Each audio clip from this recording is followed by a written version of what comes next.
If you've never had a tank parked on your lawn, let me tell you, it's a strange way to start a Saturday morning. The metal tracks left ruts deep enough to swallow my lawn chairs, and the smell of diesel clung to the air like a bad cologne. The kicker? None of this was even about me. It all started because Karen, my neighbor across the street, decided my lawn chairs were an eyesore and reported me to the HOA. She never could have imagined her Lexus would end up pancaked under 20 tons of armored steel. The irony is that those lawn chairs weren't even fancy. 2 old recliners I'd rescued from a garage sale, mismatched cushions, a little sun-faded. They were comfortable, though, and on cool evenings I liked to sit in them with a beer and watch the neighborhood traffic. In Karen's mind, that was equivalent to hanging laundry in the front yard or leaving broken-down appliances on the porch. She had called the HOA 3 times that week, claiming the chairs were lowering property values. What she didn't know was that her complaint had gone further than the HOA board. It landed on the desk of a very jumpy sheriff's deputy who'd been told we had suspicious equipment in the yard. The first escalation came 2 days earlier. I was grilling in my driveway, the chairs set up like thrones for a couple of friends, when Karen stormed across the street. She was in her signature yoga outfit, skin-tight leggings and a top that said "good vibes only," though her face radiated the opposite. She wagged her phone in my direction like it was a badge. "You can't keep that junk in your yard," she snapped. "I've already reported you. The HOA agrees, and you'll be fined if you don't remove it." I kept my tone calm, almost lazy. "Karen, they're chairs. People sit in them. That's the entire function. Last I checked, sitting wasn't banned in the bylaws." She jabbed a finger toward me. "They're tacky. This is a respectable neighborhood. You can't just drag in trash furniture and think it's acceptable." I didn't answer. Instead, I raised my beer, nodded toward her Lexus parked in her pristine driveway, and said, "Funny, I was going to say the same about that car." My friends burst out laughing, which only made Karen storm back across the street in a huff. That night she took her complaints further. I didn't know it then, but she called the HOA president, convinced him to issue a citation, and then filed an additional complaint with the sheriff's department. She told them my equipment might be military surplus, something about the metal armrests and the way I had an old tarp over one chair when it rained. Her paranoia turned a couple of second-hand recliners into a Homeland Security issue. The following morning, I woke to the sound of diesel engines. At first, I thought someone was paving the street. Then I opened the blinds and nearly dropped my coffee. Rolling slowly down the block was a SWAT vehicle, a full armored truck, followed by 3 black SUVs. Neighbors were out on their porches, phones raised, filming. Karen stood at the edge of her driveway, hands clasped together, the smug smile of someone who thought victory had arrived. They parked across my lawn, crushing the grass and leaving black tread marks. Officers in tactical gear poured out, weapons drawn, shouting commands I couldn't hear over the roar of the engines. My pulse spiked, but I kept still. I knew this wasn't about me. It was about the hysteria that Karen had cooked up. The officer in charge, a man with a helmet and mirrored sunglasses, pointed toward the recliners. "Is this the equipment?" he barked. Karen jumped in, eager to confirm. "Yes, that's it. That's the military gear I told you about. He's stockpiling junk right in front of his house." I stepped forward, my voice calm and steady. "They're chairs. You sit in them. Watch." I sat down, leaned back, and cracked open a fresh beer. The whole crowd, neighbors, kids, the tactical team, watched in silence. For a moment, even the officer looked confused. Then Karen doubled down. "Don't let him trick you. He hides things. Look under the tarp, under the cushions. He's dangerous." She was practically shrieking now, pointing and gesturing like she was narrating a crime documentary. The officer sighed, gestured to his men. One lifted the tarp, another flipped a cushion. They found exactly what I told them they'd find: a rust stain, a pack of bottle caps, and a half-empty lighter. No explosives, no weapons, no secret stash. Just junk. That should have ended it, but Karen wasn't done. "Check his garage," she demanded. "He's hiding more in there, I guarantee it." The officer gave her a long look, then, to my surprise, ordered the SWAT truck to reposition. That was when it happened. The driver swung wide, tracks grinding against the pavement, and tried to angle toward my driveway. But Karen's Lexus was right there, gleaming white paint, polished chrome. The tank's steel edge clipped the bumper, then rolled straight over the hood like it was cardboard. Metal crunched, glass popped, the car flattened like a soda can. The silence that followed was surreal. Karen's jaw dropped so wide I thought it might hit the pavement. She let out a strangled scream and lunged toward her crushed car, but the officers held her back. Neighbors gasped, some laughed nervously, and kids squealed like they'd just watched a live-action Transformers show. I didn't laugh. I just sipped my beer and said, loud enough for the officer to hear, "Guess the chairs weren't the problem after all." Karen shrieked, tears streaking her face, pointing at me like I'd orchestrated the whole thing. "This is your fault. You'll pay for this. Do you hear me? You'll pay." The officer didn't even glance at me. He just muttered something into his radio, clearly regretting the circus he'd walked into. But I knew one thing for certain. Karen's war over my lawn chairs had just escalated into something much bigger than either of us could have predicted. And I had the strangest feeling this was only the beginning. The neighborhood looked like a movie set the morning after the tank flattened Karen's Lexus. The asphalt still bore streaks of shredded rubber and oil, my lawn was a mess of ruts, and Karen's driveway was littered with sparkling fragments of what used to be her pride and joy. But the strangest part was how quickly the story spread. By breakfast, the incident wasn't just a neighborhood scandal, it was a full-blown suburban myth. People whispered about it on sidewalks, posted shaky phone videos online, and debated whether I was some kind of outlaw genius or just a guy with questionable taste in patio furniture. Karen, naturally, took the opposite view. By noon she had her arms crossed, a neck brace already in place, standing beside the wreck of her Lexus while two insurance adjusters circled the scene. She'd clearly rehearsed her performance, pausing for dramatic sighs, flinching whenever someone mentioned the SWAT tank, and insisting the emotional trauma was far worse than the financial loss. I watched from my porch, sipping coffee from the same chair that had started it all, enjoying the free entertainment. Her performance, however, wasn't just for sympathy. It was strategy. By mid-afternoon she had roped in the HOA board president, a man named Don who wore polo shirts like they were body armor and spoke as if everything was a legal deposition. He marched up my driveway with Karen trailing behind like an angry lawyer's paralegal. "Mr. Walker," Don began, straightening his clipboard as though it gave him authority, "the events of yesterday have raised significant concerns regarding your adherence to community standards. While the incident with law enforcement was unusual, the underlying issue remains. Your property contains items that detract from neighborhood uniformity." I didn't even bother standing. "They're chairs, Don. Not a nuclear silo. People sit in them. Want to try?" Karen gasped like I'd just cursed her family name. "Don, do you hear the disrespect? He thinks he can mock us while our neighborhood becomes a circus." Don pinched the bridge of his nose. "Regardless, Mr. Walker, the HOA has voted to fine you daily until the items are removed. Non-compliance will result in escalating measures." That was the moment I decided not to fight them head-on. My strategy was always to play the long game, and the best long game requires patience. "Understood," I said simply. "Send me the paperwork."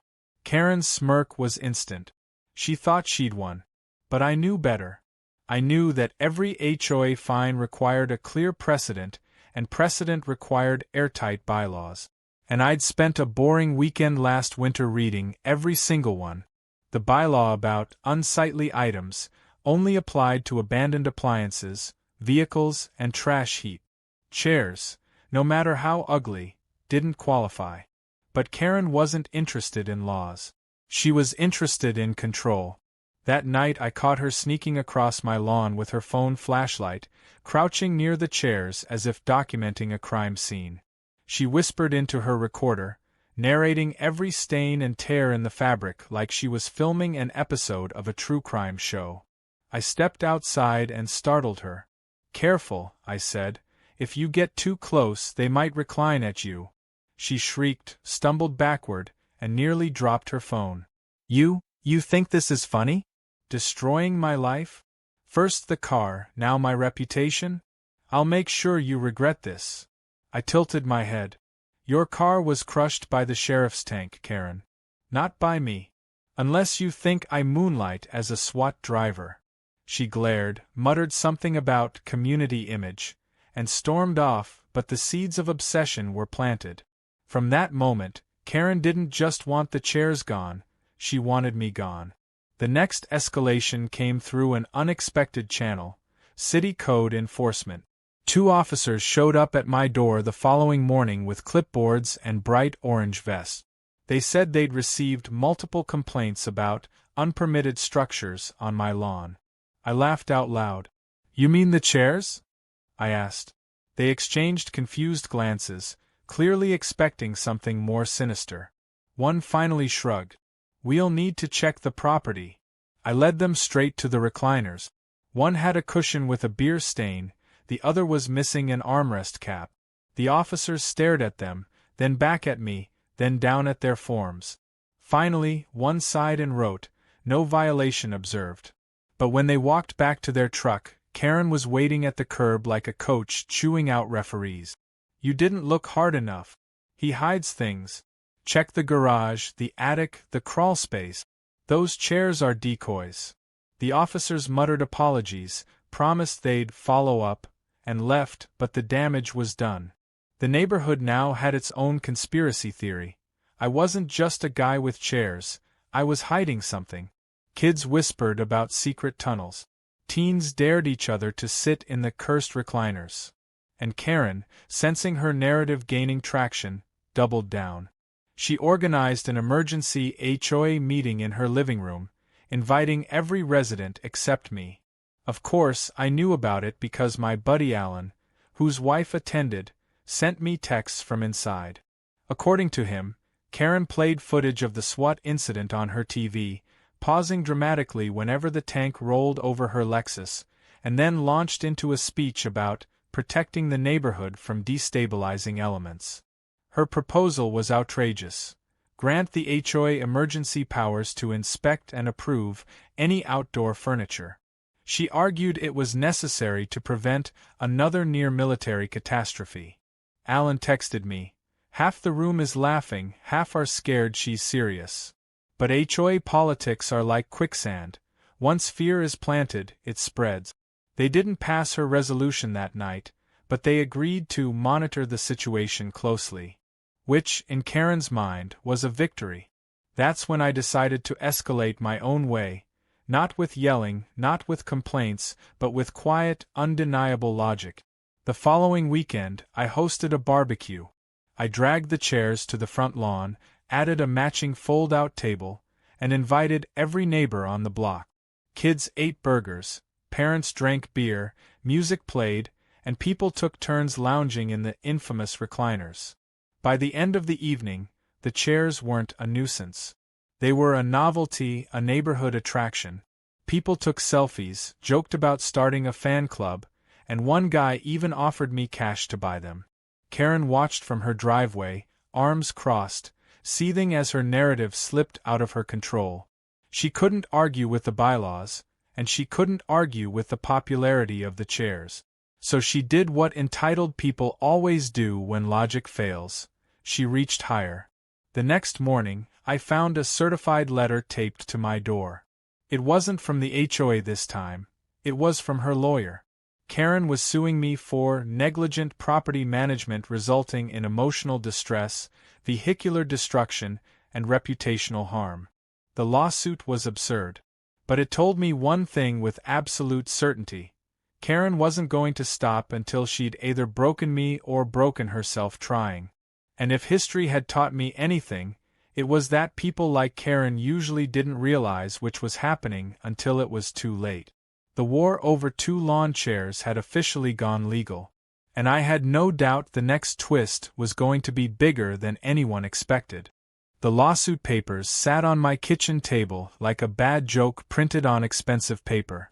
Karen had spared no drama in drafting them. The document was 20 pages long, filled with phrases like intentional infliction of emotional distress and reckless disregard for community harmony. She even claimed that my failure to remove the offensive lawn chairs directly led to the destruction of her vehicle by law enforcement. According to her logic, I was essentially the driver of the tank. My first instinct was to laugh, but lawsuits aren't something you just laugh off. They take time, money, and energy. And that's exactly what Karen wanted. She wasn't looking to win, she was looking to exhaust me. People like her always weaponized process over outcome. So, I did what any calm, sarcastic homeowner would do. I called my cousin Nate, who just so happened to be a lawyer. Not the flashy billboard kind. He specialized in real estate contracts and spent most of his time arguing about zoning maps, but that made him perfect for this fight. He showed up at my house that evening with a pizza box in one hand and the lawsuit folder in the other. "This is the dumbest thing I've read in months," Nate said between bites of pepperoni. "She doesn't have a leg to stand on. Honestly, if she wants to embarrass herself in front of a judge, I'll let her. But we can also file a counterclaim for harassment and frivolous litigation. That usually shuts people down fast." I grinned. "Perfect. Let's play it long. Drag it out. Make it painful." Nate raised an eyebrow. "You want her to suffer, huh?" "Not directly. I just want her to keep stepping in her own traps." Word of the lawsuit spread faster than the SWAT tank video. Neighbors whispered about it at the mailbox, shaking their heads at Karen's audacity. Some sympathized with her, others thought she'd finally lost it. The local Facebook group blew up with debate. One comment summed it up best. "Only in this neighborhood could 2 recliners cause a legal battle and a car pancake." Karen, of course, leaned into the attention. She strutted around with a manila folder tucked under her arm like it was a trophy, cornering anyone who'd listen. "This is about more than chairs," she'd say. "This is about the integrity of our community." She talked about neighborhood pride and property value defense, as though she was leading a patriotic cause rather than suing over patio furniture. But here's the thing about lawsuits: they leave paper trails. And when you file, you put yourself under scrutiny. Nate discovered quickly that Karen had filed 3 previous suits against other neighbors over the years, one for a malfunctioning sprinkler system that splashed her mailbox, another for invasive barbecue smoke, and one particularly absurd one against a teenage boy for reckless hoverboard driving. All of them had been dismissed. We knew exactly how to use that. Nate prepared a counterclaim highlighting her history of frivolous litigation, attaching the dismissal records like pins on a corkboard.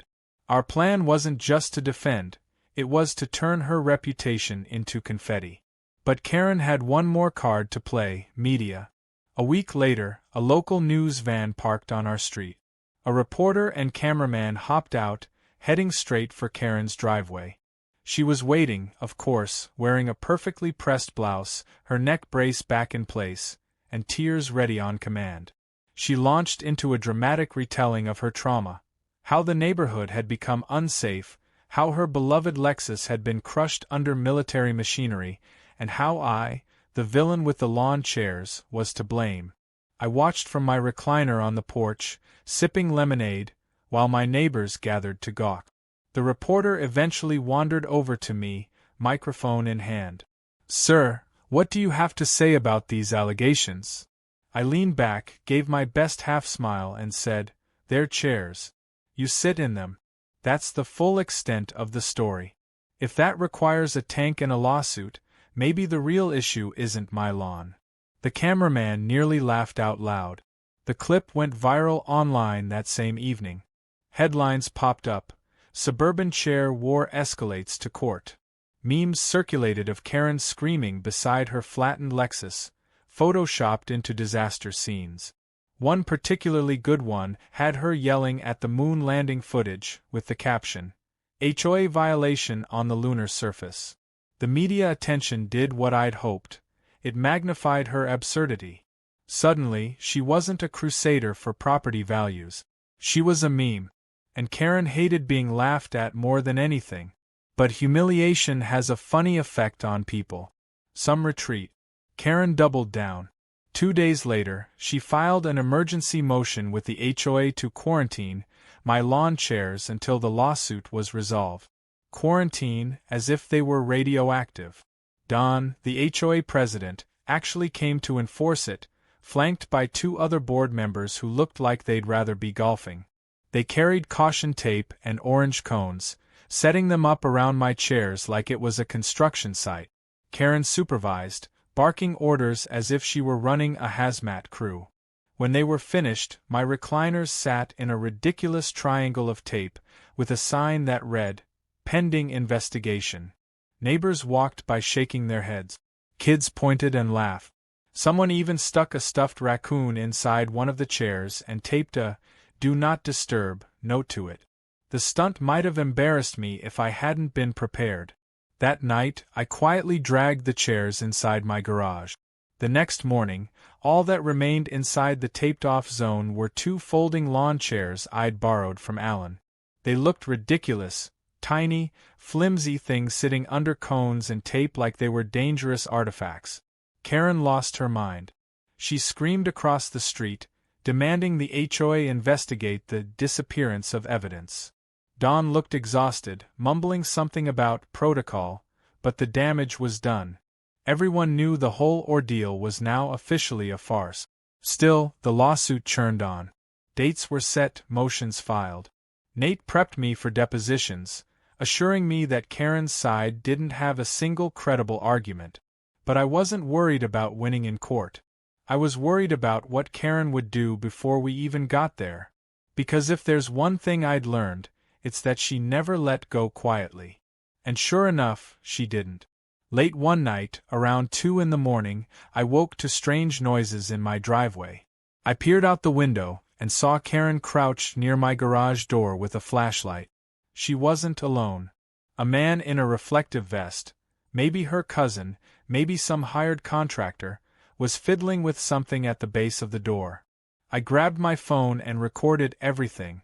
At first, I thought they were just snooping. But then I realized what they were doing. They were planting something. By dawn, I had video evidence that Karen had tried to stage my property as a hazard zone. A black duffel bag sat half-hidden behind my trash cans. Inside were wires, scrap metal, and pipes, designed to look suspicious but harmless on closer inspection. Karen had just escalated the fight from absurd to criminal. And I knew that if I played it right, the next twist wasn't just going to crush her case, it might crush her completely. The duffel bag sat on my driveway like a live grenade. If I'd been anyone else, I might have panicked, called 911, evacuated the house. But I knew Karen too well by now. This wasn't a bomb, it was theater. She wanted panic, headlines, another SWAT visit. What she hadn't counted on was my phone camera catching every second of her and her accomplice planting it. I slid on gloves, nudged the bag open, and confirmed my suspicion. Pipes, wires, and a cheap kitchen timer duct taped together, the kind of thing you'd expect from a high school play about spies. Still, to a casual glance, it screamed explosive. She wanted the neighborhood to see it, freak out, and blame me. I could have called the police right then, but calling them first would have made me look defensive. No, this had to play out publicly. The trick with people like Karen is letting them dig the hole themselves. So I left the bag exactly where it was, positioned in clear view of the street, and went about my day like nothing happened. Sure enough, by mid-morning, Karen was parading up and down the sidewalk, gesturing theatrically toward my driveway whenever anyone walked past. "It's dangerous," she whispered loudly enough for the whole block to hear. "He's escalating. First chairs, now this. When will someone stop him?" I watched from my porch, reclined in my infamous chair, sipping coffee. "If you're that worried," I called across the street. Why don't you call the sheriff again? Maybe they'll bring 2 tanks this time. Karen's face flushed red, but she didn't answer. She wanted me to panic, not mock her. By noon, I had exactly what I wanted. Half the neighborhood buzzing, phones out, speculation flying. And then, right on cue, a police cruiser rolled down the street. Karen must have finally called. She sprinted to the curb, flagging them down like a drowning swimmer spotting a lifeboat. The officers approached cautiously, hands near their holsters. One eyed the bag. "Sir, can you explain this?" "Of course," I said, standing calm, holding out my phone. "But you might want to watch this first." I hit play. The video showed Karen and her reflective vest accomplice crouching at my garage, planting the bag, whispering, laughing. Her voice was crystal clear when she said, "This'll make them believe he's a threat." The officer's jaw tightened. He paused the video and glanced at Karen. She'd gone pale, her mouth opening and closing like a fish gasping on a dock. That's not me," she stammered. "That's fake. He doctored it. He's a liar." The officer didn't respond. He lifted the bag carefully, set it in the cruiser's trunk, and told Karen they'd be in touch. They drove off with the evidence, leaving her trembling in her driveway. That should have been the end of it. But Karen wasn't just reckless, she was relentless. By the next morning, she had spun the story into something new. According to her, I had set her up. She cornered neighbors, claiming I'd dressed up an accomplice to frame her. She even suggested I'd digitally altered her voice on the video. The problem was, not everyone dismissed her outright. Fear works better than reason. A few nervous neighbors whispered that maybe I was smarter than I looked, maybe I was hiding something. The tank incident had already planted seeds of paranoia, and Karen watered them daily. So I changed tactics. If she wanted theater, I'd give her theater. That weekend, I hosted another barbecue. This time, I rented a bounce house for the kids, hired a taco truck, and invited everyone, even Don, the HOA president. I positioned the lawn chairs front and center, draped in string lights like VIP thrones. People lounged, ate tacos, laughed. I made sure the atmosphere screamed safe, fun, normal. Halfway through the party, I stood up and tapped my glass. "Quick announcement," I said, holding my phone high. "For those who haven't seen it, here's the video of Karen planting that suspicious device by my garage." Gasps rippled as I played it on a portable speaker, the audio booming clear. Karen's voice filled the air, her words undeniable. Laughter erupted, followed by a few awkward coughs. Alan shouted, "Best neighborhood theater I've ever seen." Karen, who'd been skulking at the edge of her yard, screamed, "This is slander. You're all fools if you believe it." She stormed inside, slamming her door so hard the windows rattled. The shift was immediate. Her credibility evaporated. Neighbors who'd been on the fence now saw her for what she was. The whispers of suspicion turned into whispers of ridicule. And nothing destroys a Karen faster than mockery. But humiliation wasn't enough for her. It never was. A week later, I received another knock at the door. This time it wasn't police or the HOA. It was federal agents. 2 men in suits, badges flashing, asking if I'd be willing to answer a few questions.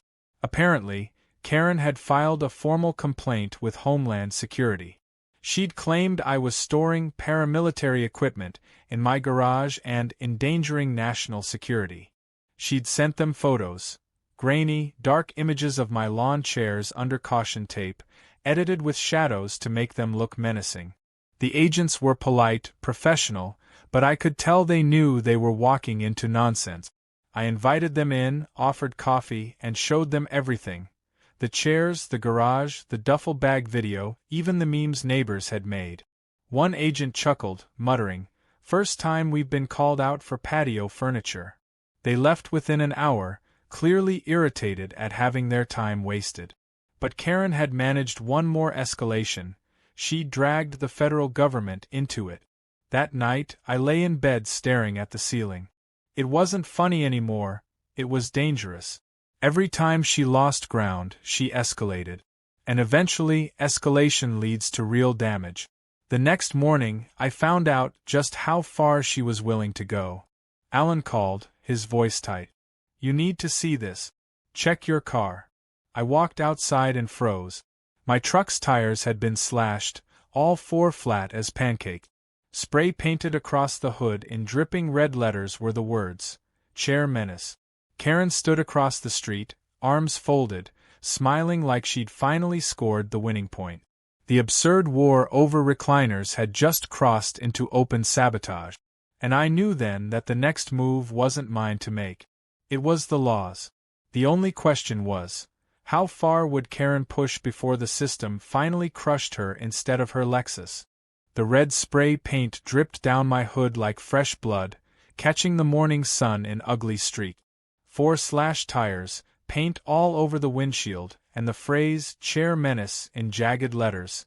It was the kind of vandalism that screamed both desperation and pride. Karen didn't just want to hurt me financially, she wanted the whole neighborhood to see the message. She wanted me branded as the villain in her self-authored morality play. I didn't call the police right away. I let it sit. I wanted the neighborhood to wake up, walk their dogs, grab their morning papers, and see the vandalism before I reported it. I wanted witnesses. And sure enough, within an hour, people trickled onto the street. Alan jogged over, coffee mug in hand, muttering, "She's lost her mind." Across the way, Karen leaned against her porch rail, arms folded, smirking like she'd just signed her masterpiece. Finally, I dialed the sheriff's office. When the patrol car arrived, I explained the situation calmly, pulling up the duffel bag video as Exhibit A of Karen's ongoing campaign. The officer glanced at Karen, who didn't even flinch. She crossed her arms tighter, jaw jutted forward in defiance. "This doesn't prove she did this," the officer said, gesturing to my hood. "Unless you've got her on camera this time." I shook my head. "Not yet. But vandalism doesn't happen in a vacuum. Who else has been targeting me?" The officer sighed, took some notes, and promised to file a report. No arrests, no confrontation. Karen stood there smirking while the cruiser drove away. To her, it was confirmation that she could act with impunity. But what she didn't know was that the lack of action gave me freedom. I could prepare my own response without her realizing it. That afternoon, I installed cameras. Real ones, not the decoys she liked to mock. Angled to cover my driveway, porch, and garage. I even added one across the street at Allen's, giving us a wide-angle view of her property line. If Karen escalated again, and I knew she would, this time there'd be no, she said. 2 nights later, she delivered. The footage was almost comical. Karen, dressed head to toe in black like a cartoon burglar, tiptoeing across the street with a bucket in hand.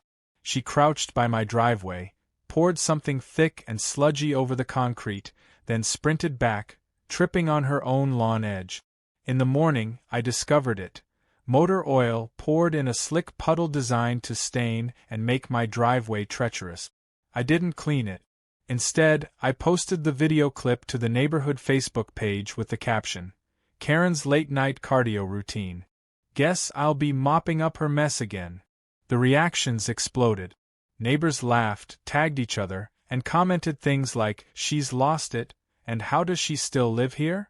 Within hours, the video had hundreds of views, even outside the neighborhood. Someone spliced it with dramatic music, turning Karen's stumble into a meme. She wasn't just the villain anymore, she was the clown. The backlash finally shook Don, the HOA president. He showed up at my door, looking like a man who'd rather be anywhere else. "Mr. Walker," he said, voice tight, "the board is reevaluating Karen's role. We never endorsed her actions and frankly, she's putting us all at risk. We'd like to resolve this quietly before lawyers and police get further involved." I leaned on the doorframe, savoring the moment. "Don, you had your chance months ago when she started this over 2 chairs. Now it's gone too far for quiet resolutions." He rubbed his temples. "Look, I'm not saying she's right. I'm saying we need stability. This neighborhood is in chaos. Can you at least agree to move the chairs to your backyard? Temporarily. I smiled, slow and deliberate. No. Because the second I give an inch, she'll take the whole block. You know that. Don exhaled heavily, muttered something about legal liability, and trudged away. I knew then that Karen's biggest supporters were starting to slip. The HOA thrives on perception, and Karen was poison to their image. But Karen wasn't finished. That weekend, I woke to the sound of heavy machinery. At first, I thought it was construction, but when I stepped outside, I saw it. A tow truck, backed up against my curb, hook swinging dangerously close to my recliners. Karen stood beside it, waving her arms like a conductor leading an orchestra. She doesn't own the truck, Alan hissed from across the street. He'd rushed out with his phone recording. I jogged up just as the driver lowered the hook. You touch those chairs, I said, calm but firm, and I'll sue both of you for theft. Karen shrieked, they're illegal structures. The HOA ordered them removed. Funny, I said, because I have the bylaws right here. I pulled out a laminated copy Nate had prepared for me, highlighting the clause that proved her wrong. The tow truck driver froze, glanced at Karen, then at me. He didn't want a legal mess. With a grunt, he raised the hook, muttered an apology, and drove off. Karen screamed after him, "You coward! You're letting him win." The spectacle drew the entire neighborhood out. People cheered when the tow truck left, clapping like it was a parade. Someone even shouted, "Free tacos at Walker's next cookout."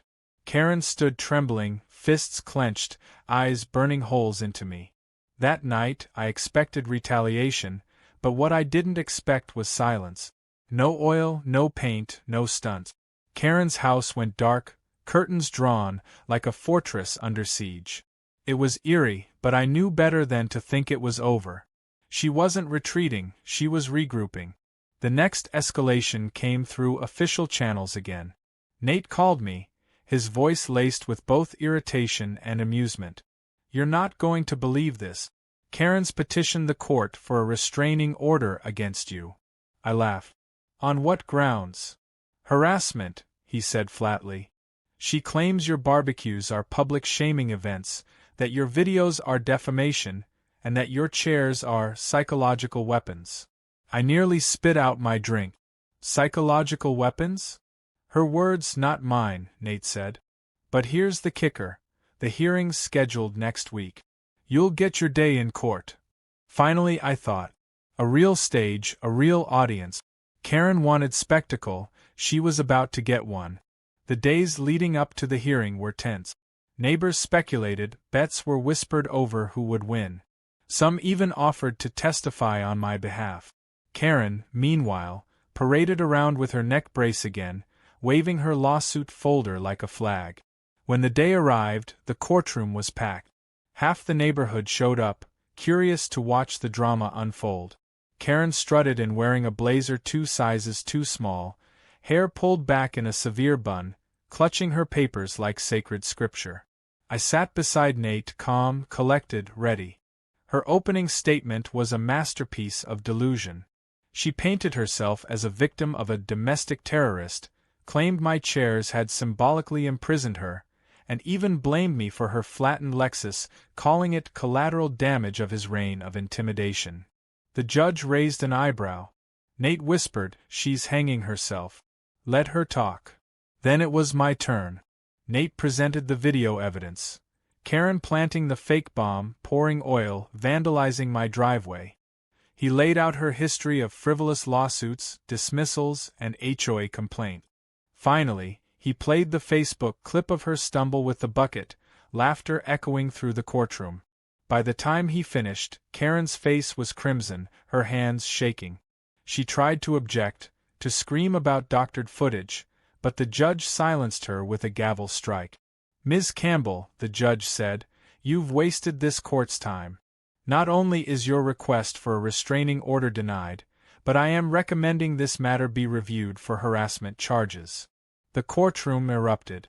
Neighbors whispered, chuckled, some even clapped before the bailiff hushed them. I walked out that day not just vindicated, but victorious. Karen's campaign had backfired spectacularly. But even as I celebrated, a thought lingered in the back of my mind. People like Karen don't stop at losing in court. They only get more dangerous. And I was right.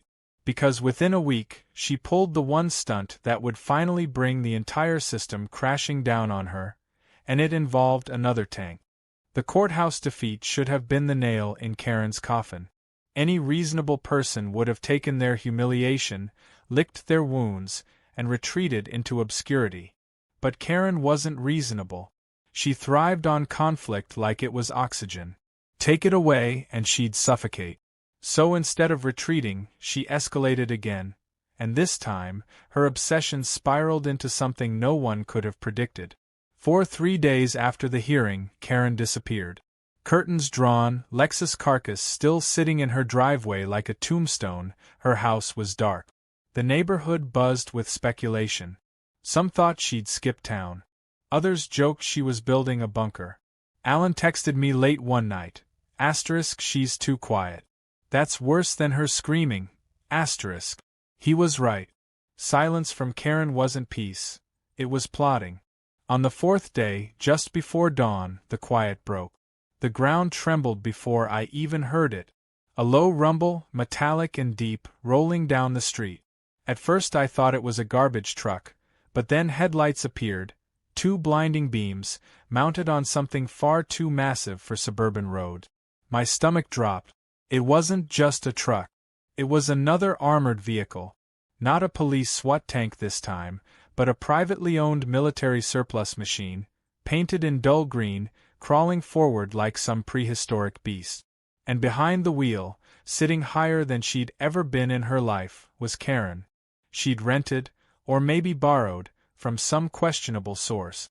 Later I'd learned she found it through a tactical hobbyist group online. At that moment, though, all I saw was Karen, grinning manically through the open hatch, hair whipping in the wind, as she steered 20 tons of metal into our cul-de-sac. Neighbors poured onto their lawns in pajamas, phones out, jaws slack. Someone shouted, "Is that legal?" Another screamed, "She's lost her mind." Karen bellowed over the roar of the engine. This is community defense. No more menace chairs. No more terrorizing our homes. The tank ground closer, tearing grooves into the asphalt. She aimed it directly at my property. I stood in my driveway, frozen for a moment, then forced myself calm. Sarcasm was my armor. "Karen," I shouted, hands cupped around my mouth, "are you planning to find me with artillery?" Her laughter rang out, high-pitched and unhinged. "You mock me, but I am taking back this neighborhood. I'll flatten your chairs, your driveway, your whole garage if I have to." The crowd gasped. Phones recorded. And I knew right then, this was bigger than HOA politics. This was a woman so addicted to control she was willing to commit a felony on livestream. I didn't move. I didn't run. I simply pointed at the cameras, dozens of them now, and shouted, "Smile, Karen. You're going viral again." She gunned the engine. The tank lurched forward, climbing my curb. My recliners, sitting innocently at the edge of the lawn, were about to become flattened relics. But fate intervened. The machine, ancient and poorly maintained, wasn't built for suburban theatrics. As Karen attempted to pivot toward my garage, the right track hit the soft ground of my sprinkler line. The soil gave way.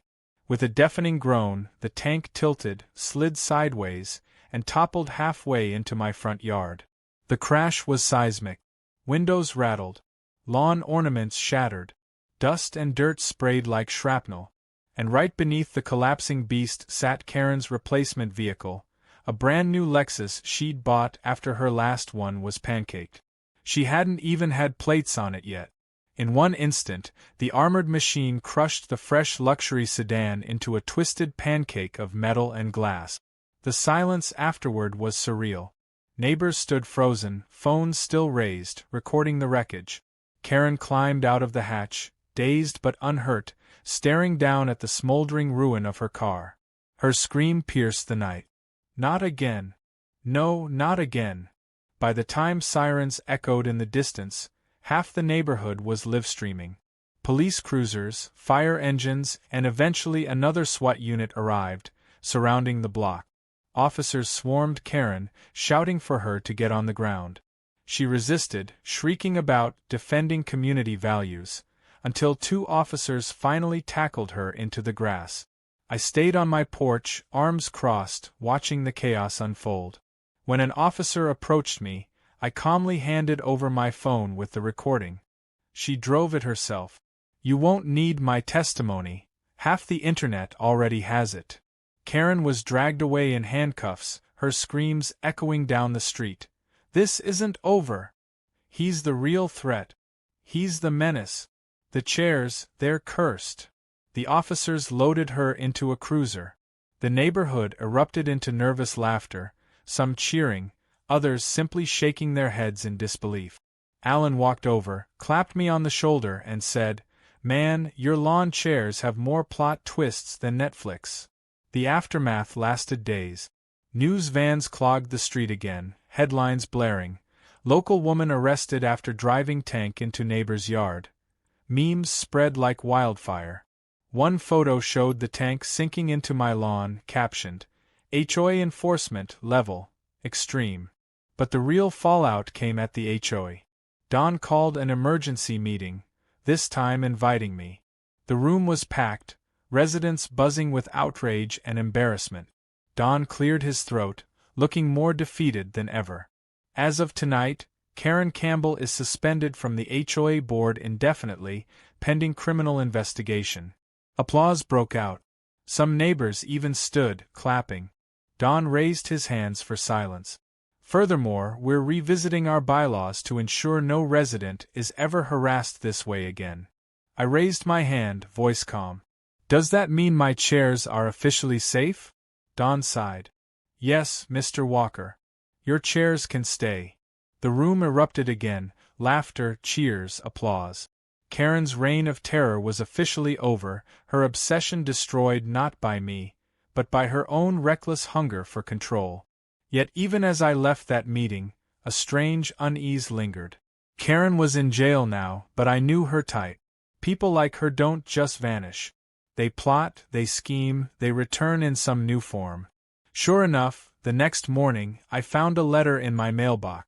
It wasn't from Karen herself, she was still in custody, but from her lawyer. A bold header read, "Notice of intent to pursue civil damages." She was trying again.